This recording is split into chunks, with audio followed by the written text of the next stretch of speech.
মোৰ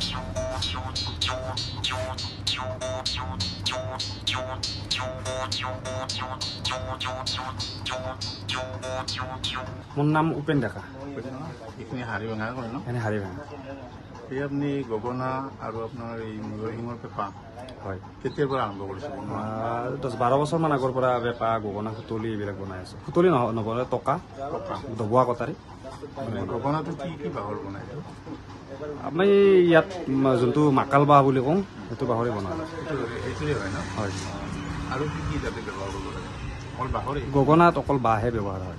আৰু এই মূৰৰ শিঙৰ যিটো পেঁপা? ম'হৰ শিঙৰ পেঁপাত আপোনাৰ বাঁহ, ম'হৰ শিং আৰু নল ব্যৱহাৰ হয়। গ্ৰাহক গোটেই অসমৰ পৰাই প্ৰায় আহে। নামনি অসমত বহুত বেছি।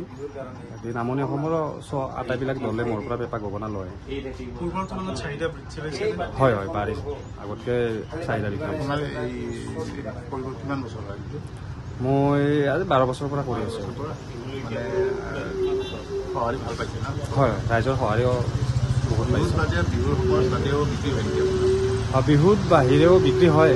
আৰু মই যোৱা বছৰ মুম্বাই ফিল্ম ইণ্ডাষ্ট্ৰীলৈকে গগনা আৰু টকা তাত অৰ্ডাৰ কৰি তাৰ পৰা নিছে। তাত পঠাবলৈ সক্ষম হৈছোঁ। যোৱা বছৰত কিমান মান টকা আপুনি বিক্ৰী কৰিছে? যোৱা বছৰ মোটামুটি 3.5-4 লাখ টকা বিক্ৰী কৰা হৈছে। এই বছৰো পাইছে? এইবছৰ কিছু হৈছে আৰু আছে পেঁপা গগনা বহুতখিনি আছে। কাষ্টমাৰ আহি আছে। অনলাইন অৰ্ডাৰো এনেকুৱা কৰিছে নেকি? অনলাইন দূৰত যাব লাগিলে DTDCত পঠাই দিওঁ তেনেকুৱা। মোটামুটি আপোনাৰ ইয়াৰ পৰা যিটো উপাৰ্জন ঠিকে আছে নে আপোনাৰ? হয় এইখিনি উপাৰ্জন ঠিকে থকা বুলি ক'ব পাৰি। কিমান গগনা 100 টকাৰ পৰা 200, 300, 400 তেনেকুৱা দামৰ আছে। কিছুমান বহুত দামী গগনা আছে। পেঁপা আপোনাৰ গোটীয়া পেঁপাটো 2000 টকাৰ পৰা 4000 টকালৈকে আছে। আৰু জুৰীয়া পেঁপা 5,500-6 হাজাৰ টকাৰ পৰা আপোনাৰ 12,000-13,000লৈকে আছে। টকা 300 টকা বিক্ৰী কৰোঁ। সুতলি বিক্ৰী নকৰোঁ। সুতলি মই নিজে নবনাওঁ। দবোৱা কটাই বনাওঁ।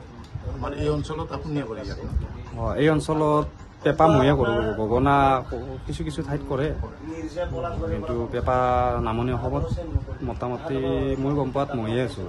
আপুনি নিজৰ বিহু দলৰ লগত জড়িত? হয় না আমাৰ হাৰিভাঙা ভাস্কৰজ্যোতি বিহুচৰী দলৰ লগত বহু বছৰ ধৰি জড়িত। মোৰ নাম উপেন ডেকা। এইখিনি হাৰিভাঙা কৰে ন? এনে হাৰিভাঙা। এই আপুনি গগনা আৰু আপোনাৰ এই মূৰৰ শিঙৰ পেঁপা হয় কেতিয়াৰ পৰা আৰম্ভ কৰিছে? 10-12 বছৰমান আগৰ পৰা পেঁপা গগনা সুতলি এইবিলাক বনাই আছোঁ। সুতলি নবনাই টকা দবোৱা কটাৰী। গগনাটো কি কি বাঁহৰ বনাই? আমি ইয়াত যোনটো মাকাল বাঁহ বুলি কওঁ সেইটো বাঁহৰে বনাওঁ।